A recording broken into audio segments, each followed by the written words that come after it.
The massive alien ship appeared at the edge of Earth's solar system like a dark storm cloud. It was bigger than any mountain, covered in weapons that glowed with deadly energy. Inside the ship, Ambassador General Kethvan stood tall on 6 legs, his 4 arms crossed, as he studied the small blue planet on his screen.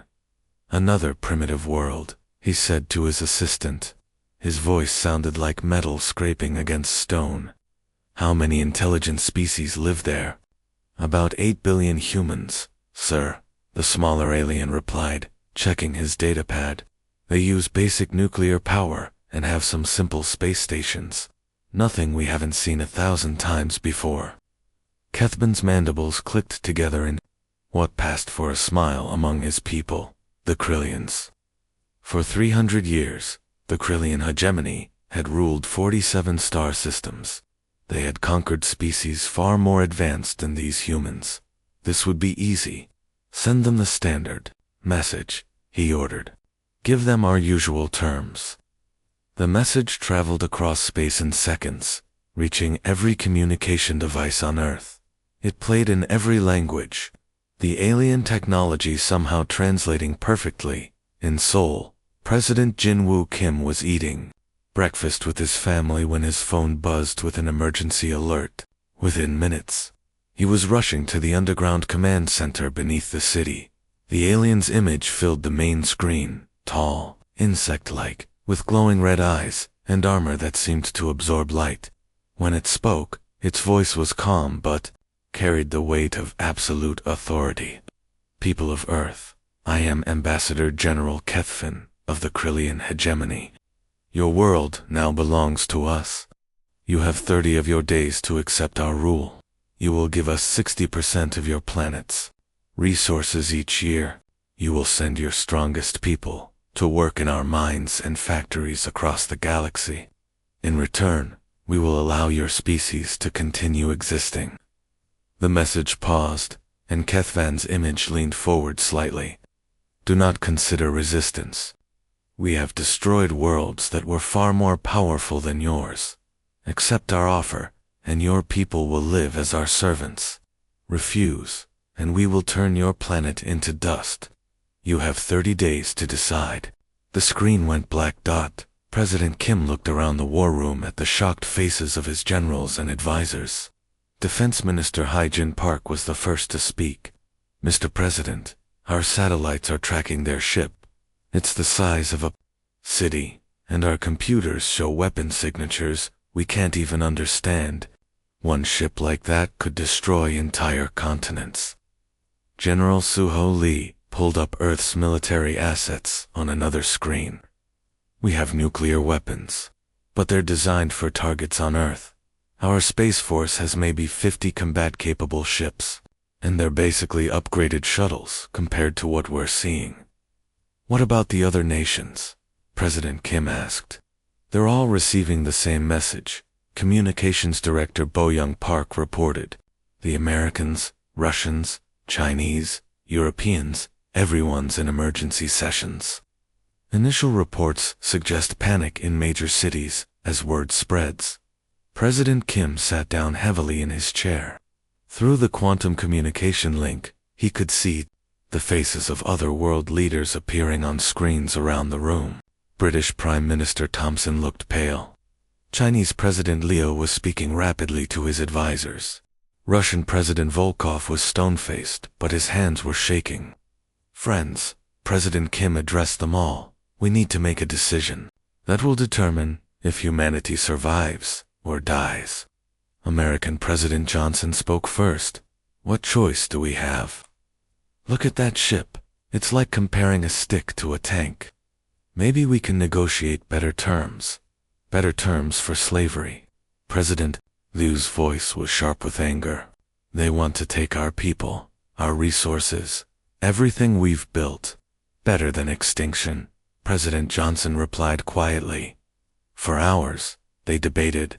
Some argued for surrender. At least some humans would survive as workers for the aliens. Others wanted to fight, even if it meant certain death. The weight of 8 billion lives hung over every word. Finally, President Kim stood up. I've heard everyone's arguments, but I keep thinking about my daughter. She's 7 years old. If we surrender, what kind of life will she have? What kind of life will any of our children have? He looked directly into the camera that would transmit his words to the alien ship. Draft our response, he told his communications team. Tell them that Earth respectfully declines their generous offer. Tell them that humanity chooses to remain free. General Lee stared at him. Sir, they'll destroy us. Maybe, President Kim replied, but they'll know they were in a fight. And maybe, just maybe, we'll surprise them.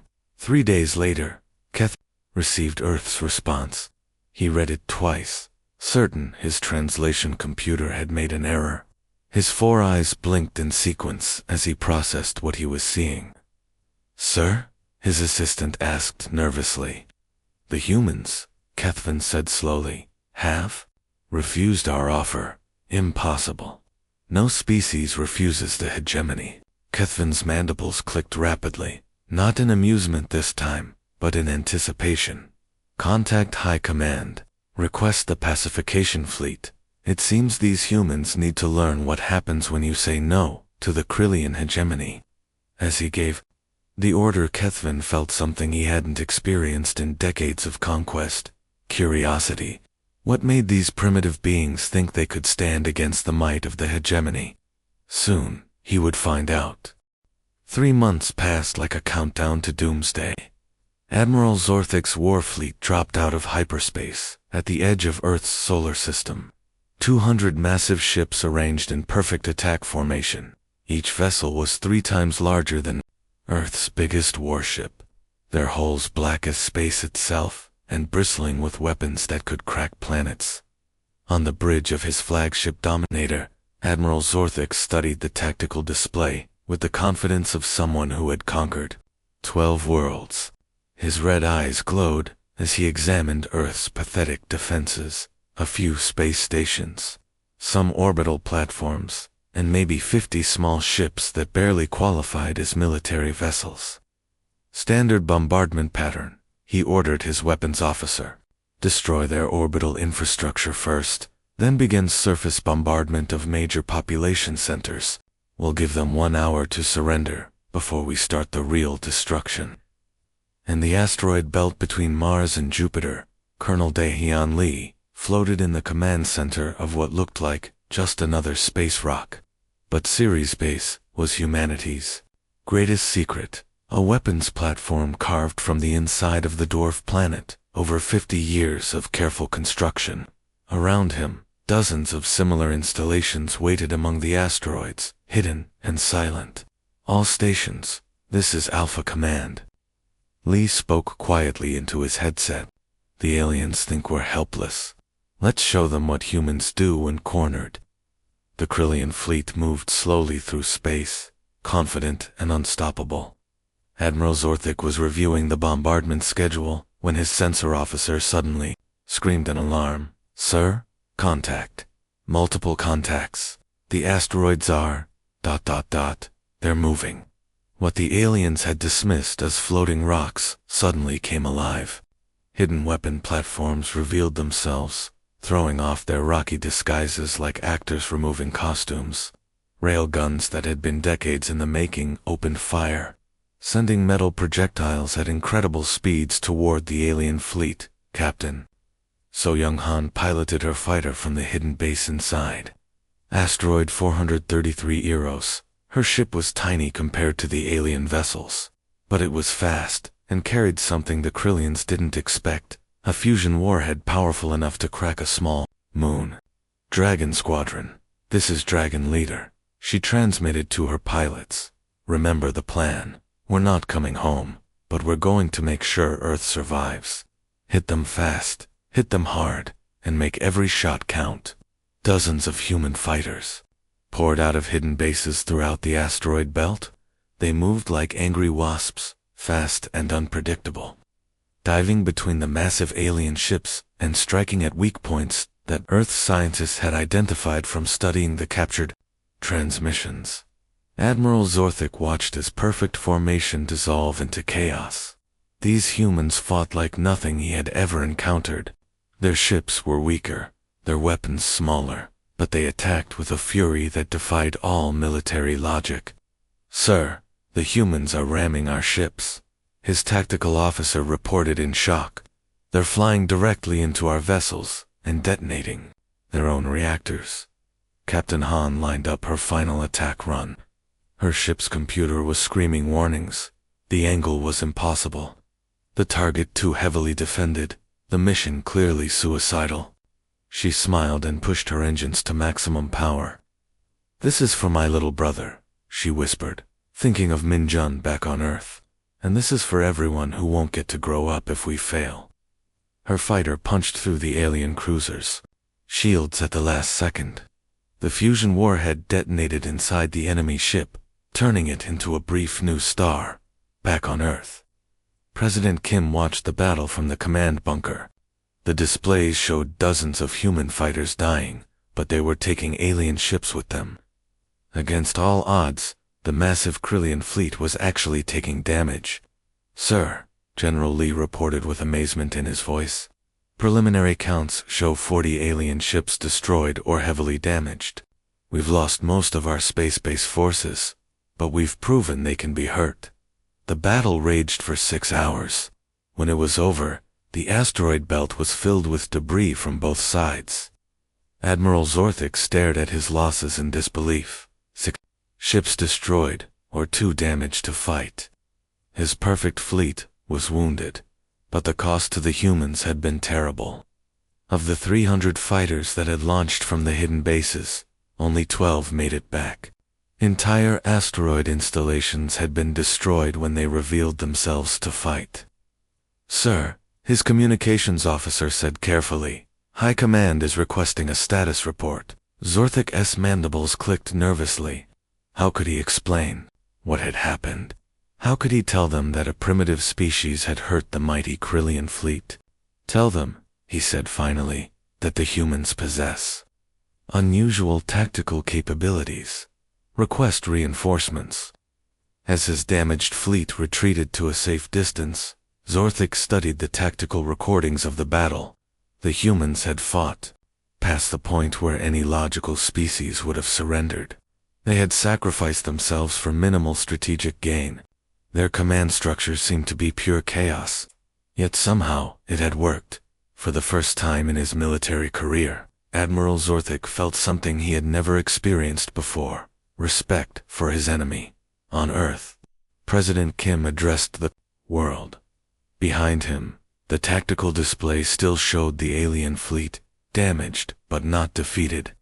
"Today, humanity proved something important," he said. "We proved that freedom is worth fighting for, and that even the strongest enemy can bleed. This is just the beginning." On the distant world of Kethmer, the Krillian capital planet, War Coordinator Vexahan stared at the battle reports with complete confusion. His computer had run the battle simulation 10,000 times, and the results made no sense. According to every military theory the Krillians had developed over 3 centuries of conquest, the humans should have been completely destroyed within 30 minutes. "Explain this to me again," Vexahan demanded from his chief analyst, a younger Krillian, whose job was to study enemy tactics.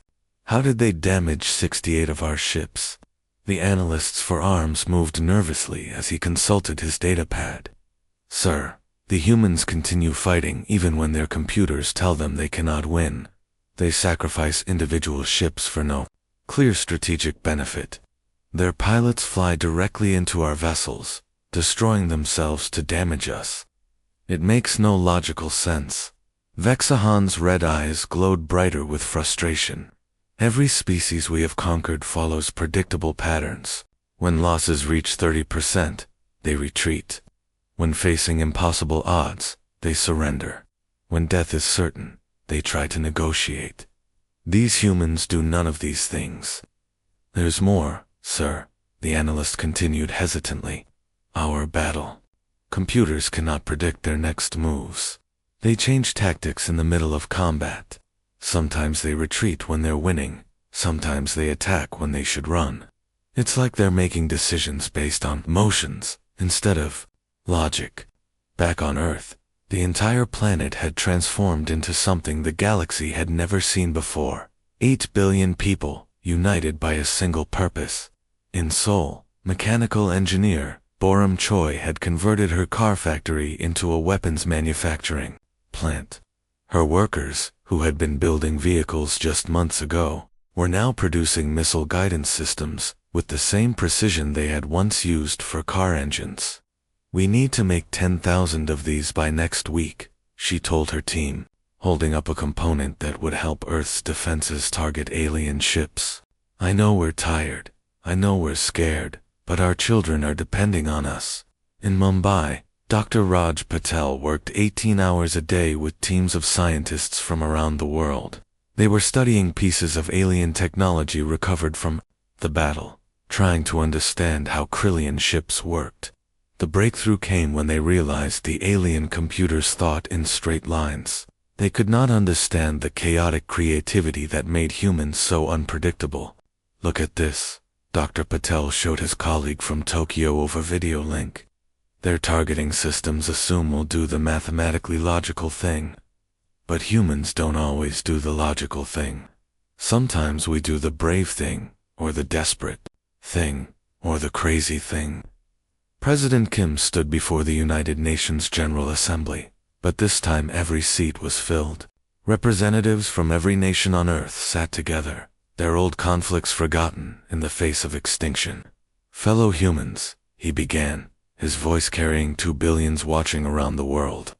"Today, we learned something about ourselves.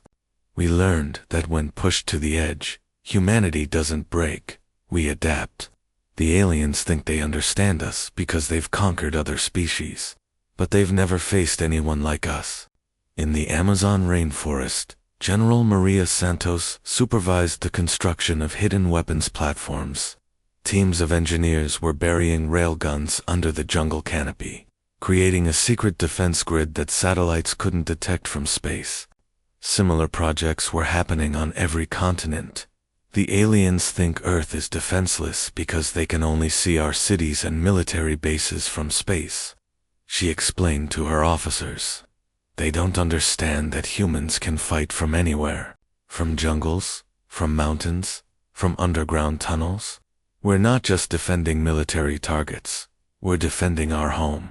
When Admiral Zorthik returned, 3 months later, with 500 ships instead of 200, he expected to find Earth crippled and ready to surrender.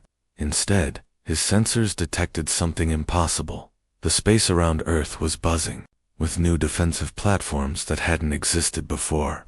"How did they build so much so quickly?"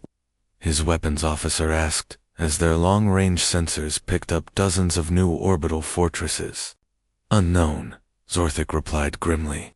"But we have 500 ships this time. Whatever they've built, we'll destroy it." The second battle lasted 3 days. Human pilots, learning from the first encounter, now fought with deadly precision. They had studied recordings of Krillian tactics and learned to predict alien movements while remaining unpredictable themselves. Captain Young-Ho Park, one of the few survivors from the first battle, led a squadron of new fighters equipped with improved weapons. "Remember," he told his pilots, "they fight like machines. We fight like humans. Use that." The space battle was fierce and brutal. Human fighters died by the hundreds, but this time they took alien ships with them at a much better rate. The new orbital platforms, built with reverse-engineered alien technology, proved surprisingly effective. When the fighting ended, Admiral Zorthik had lost over 150 ships. His fleet was still stronger than Earth's defenses, but the cost had been terrible. More importantly, the humans had shown they were learning, adapting, becoming more dangerous with each encounter. "Sir," his communications officer reported quietly, "High Command wants a full report." Zorthik looked at the tactical display, showing Earth still defiant, still fighting. "Tell them," he said slowly, "that conquering this world may require a different approach. These humans are not like other species. They're getting stronger. On Earth, President Kim surveyed the damage and the victories. Thousands had died, but humanity had proven something important. They could not only hurt the aliens, they could learn from them, prepare for the next attack. He ordered his generals. They'll come back with everything they have, and when they do, we'll be ready. Emperor Drakethel himself stepped onto the bridge of the massive super dreadnought Galaxy's End, his presence making every Krillian officer drop to their knees in fear and respect. The ruler of 47 star systems had never personally led a military campaign against such a small target, but these humans had become more than just another conquest. They had become an insult to Krillian power. His towering form, covered in the ceremonial armor of 1,000 victories, cast long shadows across the bridge. When he spoke, his voice carried the weight of absolute authority that had commanded entire galaxies. 2,000 ships, he announced, his words echoing in the silence. The entire core battle fleet, every vessel we have built over 3 centuries of conquest. We will not just defeat these humans, we will erase them so completely that no species will ever dare challenge the hegemony again. Far away in the cold space between Jupiter and its moons, Captain Youngsu Park floated in his engineering suit, making final adjustments to something the aliens could never have imagined. For 20 years, while Earth had seemed peaceful and defenseless, human engineers had been working on Project Titan, turning asteroids and small moons throughout the outer solar system into massive weapons. "Control, this is Titan 7, he reported through his helmet radio. "Final installation complete. The railgun is online and ready. Jupiter's moon Europa is now officially a weapon." Similar reports came from teams throughout the solar system. Ganymede had been hollowed out and filled with missile launchers. Io's volcanic activity was being used to power enormous energy weapons. Even tiny moons around Saturn had been converted into kinetic bombardment platforms. On Mars, Commander Uni Kim walked through corridors that shouldn't exist. The red planet looked normal from space, rocky, dusty, and mostly lifeless. But beneath its surface lay humanity's greatest secret. Mars wasn't a failed colony attempt. It was the largest weapon ever built. "Status report," she requested from her engineering teams, scattered throughout the planet's hidden interior. "Sector 7 reports all railguns operational," came the reply. "Sector 12 confirms missile silos are loaded and ready. Sir, we've turned an entire planet into a fortress. Mars has more firepower than the rest of Earth's defenses combined." The Krillian armada approached the solar system like a dark tide of destruction.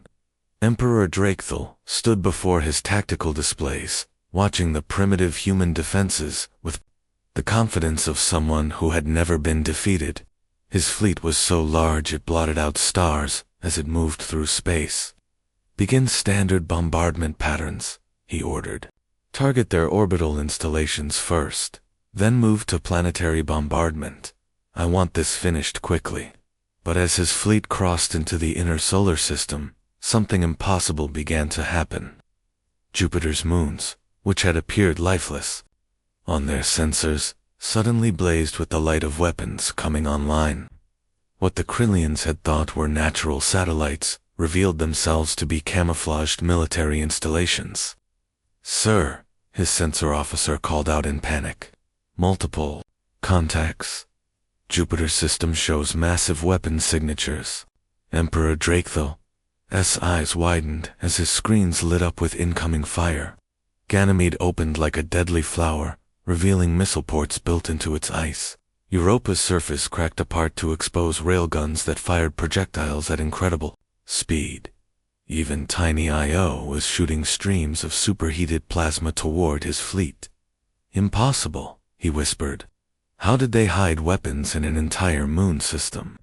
The answer came as Saturn's rings suddenly began moving in organized patterns. What had appeared to be cosmic debris was actually a network of automated defense platforms, each one disguised as a chunk of ice and rock. Captain Park smiled as his weapon platform fired its first shot. The railgun, powered by Jupiter's own magnetic field, sent a tungsten projectile toward the alien fleet at a significant fraction of light speed. When it hit a Krillian battleship, the impact was like a small nuclear explosion. "This is for everyone back on Earth," he said, and fired again. But the humans weren't finished with their surprises. As the Krillian fleet tried to reorganize and fight back, Mars itself began to turn. The planet's rotation revealed what lay beneath its dusty surface. Weapons arrays that covered entire hemispheres. Emperor Drakethel watched in growing horror as the red planet opened up like a massive gun. Mountain-sized railguns emerged from hidden underground installations. Missile silos that had been disguised as natural canyons began launching thousands of warheads. Mars wasn't just a planet. It was a weapon the size of a world. "How?" he demanded from his officers. "Our intelligence said they were a primitive species. How did they build all this?" His tactical officer's voice shook as he replied, "Sir, it appears the humans have been preparing for this war for decades. While we thought they were struggling to reach their own moon, they were actually building the largest military installation in galactic history." The space around Mars erupted in weapons fire as the planet revealed its true nature. Every crater was a missile silo. Every canyon was a railgun emplacement. The entire northern hemisphere was one enormous weapons array, and it was all pointed at the Krillian fleet. Commander Kim stood in the planet's central command center, watching as her crews fired weapons that had taken a generation to build. "All stations, this is Mars Command," she announced. "Show them what happens when you threaten the human race." Emperor Drakethel's magnificent fleet, the pride of the Krillian hegemony, began to die under the combined firepower of an entire weaponized solar system. For the first time in his long reign, the Emperor felt something he had never experienced before: fear. The final battle raged across the entire solar system for 6 brutal days.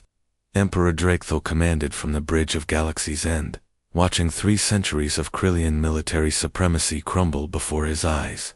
His magnificent fleet, which had conquered dozens of worlds, was being torn apart by weapons hidden throughout the solar system. "Status report," he roared at his officers, his voice filled with panic he had never felt before.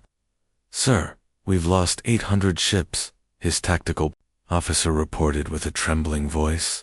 "The humans have weapons everywhere in the asteroid belt, around every planet, even floating in empty space, disguised as debris." What made it worse was that captured Krillian ships were now fighting against their own fleet.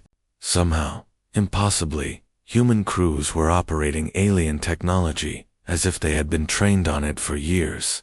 Deep in the bowels of Galaxy's End, Chief Petty Officer Minho Lee smiled as he and his sabotage team worked in the darkness of the ship's engineering section. 3 months ago, they had allowed themselves to be captured during a fake retreat, spending their imprisonment learning every detail of Krillian ship systems while pretending to be broken and defeated. "Ghost Team to Mars Command," he whispered into his hidden communicator. "We have control of the Emperor's ship. Beginning sabotage protocol now." The Krillians had made a fatal mistake. They assumed humans were too primitive to understand alien technology quickly. They didn't realize that the same creativity that made humans unpredictable in battle also made them incredibly fast learners. President Kim stood on the bridge of the battle station Soulshammer, watching the tactical display. With grim satisfaction, the space around Earth was filled with debris from both fleets, but the tide of battle had clearly turned. The Krillian armada was trying to retreat, but human forces surrounded them on all sides. "All ships, this is Presidential Command," he transmitted across all frequencies. "Do not let any of them escape. The galaxy needs to know what happens when you threaten Earth." Throughout the solar system, human commanders received the order. Captain Soman Park, commanding a squadron of fighters near Saturn, led her pilots in pursuit of fleeing Krillian cruisers. "Remember," she told them, "we're not just fighting for Earth anymore. We're fighting for every world these aliens might attack in the future." The coup de grace came when Commander Nam Jun-yoon, the 70-year-old veteran who had volunteered for humanity's most dangerous mission, made his final approach toward the Emperor's flagship. His ship was actually a converted asteroid, Freedom's prize, packed with enough nuclear explosives to crack a small moon. "Control, this is Freedom's price," he transmitted calmly. "Beginning final attack run. Tell my granddaughter I kept my promise to keep her safe." Emperor Drakethul watched the approaching asteroid on his screen, finally understanding what was about to happen. "All weapons, fire on that asteroid. Destroy it before it reaches us." But it was too late. Commander Yoon's ship was too small, too fast, and protected by the debris of the battle. Galaxy's ends, mighty weapons couldn't track a single asteroid among thousands of pieces of wreckage. "For Earth," Yoon whispered, and activated the detonation sequence. The explosion lit up the solar system like a new sun. Emperor Drakethul, ruler of 47 star systems, died in that light. And with him died the myth that the Krillian hegemony was invincible. The few surviving Krillian ships limped toward the edge of the solar system, their crews traumatized and broken. As they prepared to jump to hyperspace, they transmitted a message that would spread throughout the galaxy faster than light itself. Warning to all species, the transmission began. Avoid the third planet of the Sol system. The humans are not what they appear. They do not negotiate. They do not surrender. They do not show mercy to those who threaten their world. We came with 2,000 ships, the greatest fleet in Krillian history. Less than 50 of us survived. The message continued with details that would become legend across the galaxy. How the humans had turned their entire solar system into a weapon. How they fought with a fury that defied all military logic. How they learned alien technology in days when it should have taken years. They challenged us once, the message concluded. We thought we were teaching them fear. Instead, they taught us that some species cannot be conquered. They taught us that some worlds are too dangerous to attack. We challenged Earth once. It was our last mistake. On Earth, President Kim stood in the ruins of Geneva, looking up at stars that no longer seemed distant or threatening. Around him, the planet was rebuilding, but it was different now. Humanity had learned they were not alone in the universe. And they had learned they could defend themselves against anything the galaxy might send. "Mr. President," Defense Minister Park approached with a report. "Our deep space sensors are picking up signals from other alien civilizations. Word of what happened here is spreading." Kim nodded slowly. "Good. Let them hear. Let them all know that Earth stands ready." In the months that followed, the message would reach hundreds of worlds. Some species would be grateful. The Krillian hegemony had threatened them too. Others would be cautious, uncertain whether humans were friends or just another threat. But one thing was certain throughout the galaxy. No one would ever again mistake humanity for a weak, primitive species. The humans had sent a message written in fire and steel across the stars. Earth was under protection, and that protection had teeth. "Let them come," President Kim said quietly to the night sky. "We'll be ready." The age of human isolation was over.